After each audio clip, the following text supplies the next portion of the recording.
যুদ্ধের দামামা বেজে উঠল। সূর্যের আলোয় শত্রুর খোলা তরবারি চিকচিক করে উঠল। মুসলিম সেনারাও তৈরি চলল যুদ্ধের জন্য। আল্লাহু আকবার ধ্বনিতে আকাশ বাতাস কাঁপিয়ে তুলল। যুদ্ধ শুরু হলো, তুমুল যুদ্ধ।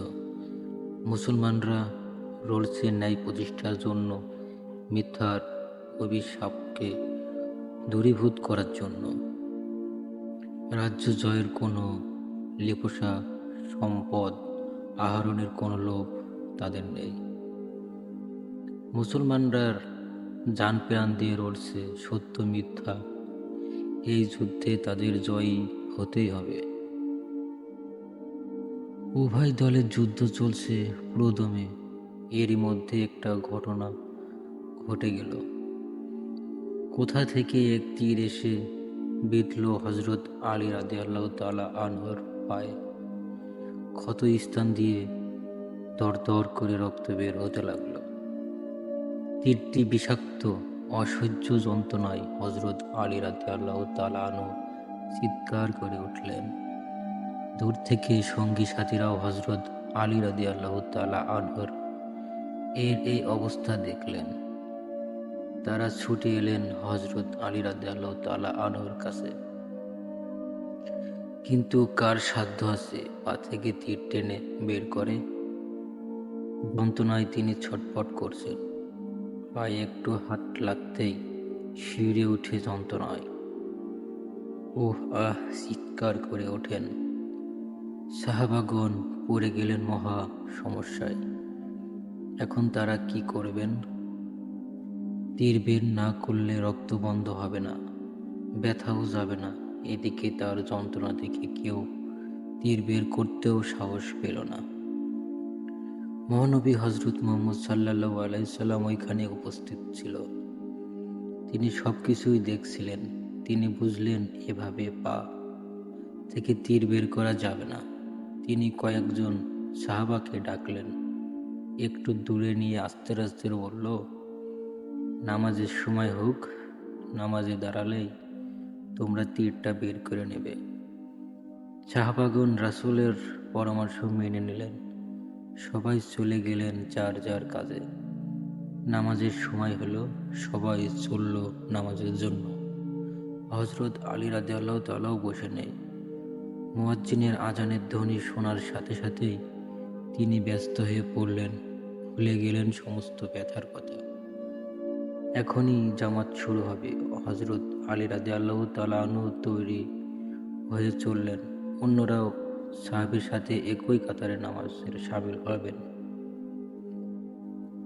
অসহ্য যন্ত্রণায় এতক্ষণ যিনি উহ আহ করছিলেন, আর এখন মুহূর্তেই তিনি যেন একেবারে সুস্থ হয়ে উঠলেন।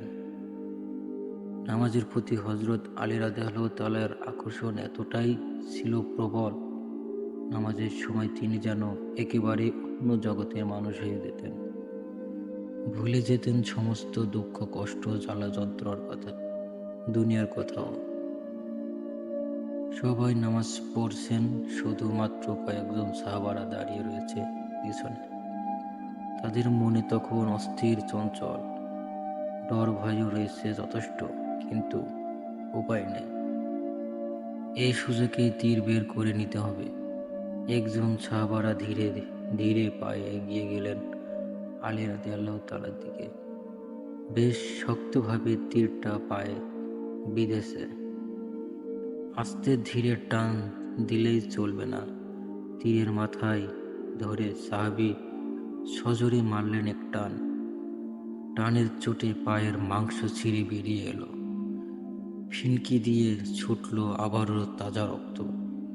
হযরত আলী রাদিয়াল্লাহু তাআলা তখনও নামাজ পড়ছেন। উহ আহ কোনো শব্দই করল না, একটু নড়লেনও না। নামাজের মধ্যে যে এত সব কাণ্ড ঘটে গেছে, তিনি এর কিছুই টেরও পেলেন না। হযরত আলী রাদিয়াল্লাহু তাআলার এমন অবস্থা দেখে সাহাবাগণ অবাক হলো। এক দৃষ্টিতে তাকিয়ে থাকলেন দিকে। মনে মনে ভাবলেন, অদ্ভুত মানুষ হযরত আলী রাদিয়াল্লাহু তাআলা আনহু। একটু আগেও যন্ত্রণায় ছটফট করছিলেন, তীরে কেউ হাত দিলেই ভয়ে শিউরে উঠতেন, অথচ নামাজের সময় ব্যথা বেদনার কথা একদম ভুলেই গেছেন। এমনকি তীর বের করার সময়কাল যন্ত্রণাও অনুভব করলেন না। মানুষ কি এত আপন ভোলা হয়ে নামাজ পড়তে পারে? নিজের দুঃখ, সুখ দুঃখ, ভালো মন্দের কথা ভুলে গিয়ে নামাজে এত মনোযোগী হতে পারে? সাহাবাগণ ভাবছিলেন এমনই আরো অনেক কথা। হযরত আলী রাদিয়াল্লাহু তাআলা আনহু নামাজ পড়া শেষ করলেন। ততক্ষণে রক্তে তার জামাকাপড় ভিজে গেলেন। তিনি শরীরে একটু ভেজা অনুভব করলেন। তাকিয়ে দেখলেন তার পায়ে তীর নেই। তিনি একটু অবাক হলেন। সঙ্গী সাথীগণকে এই বিষয়ে জিজ্ঞাসা করলেন।